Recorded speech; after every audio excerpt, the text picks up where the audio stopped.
Welcome back. Yesterday we talked about the right to life in view of abortion. Today we're going to talk about the right to life connected with health care. This nation is in the middle of a huge debate about health care.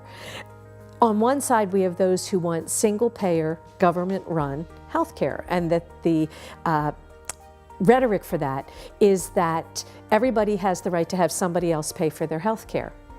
The obvious question is, well, then who is somebody else? Because if everybody has the right to have somebody else pay, there isn't anybody to pay.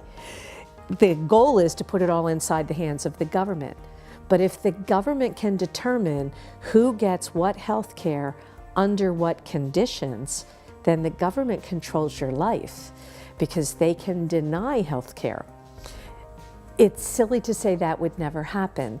We know what government-run health care looks like. We have two examples immediately that we can look at. One is the Veterans Administration, which has been riddled with corruption and veterans who wait for months and months, and to hide the fact that they're not getting the care, they remove them from the list, and now we know many of those veterans have actually died waiting for health care.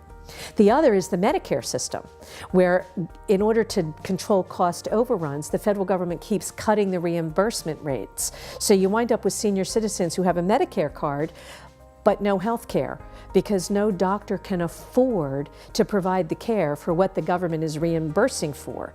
And hospitals who keep seeing their Medicare reimbursement rates cut, where do they go to get the money? They raise the rates on the private insurance, which means those of us who are paying taxes are actually paying Medicare taxes twice. Once in the obvious deduction from our paycheck, but the second time in the increase in the rates of our private insurance, because the healthcare providers are making up the difference by raising our rates, but then they blame the private insurance companies. Government-run healthcare doesn't work because it cannot work.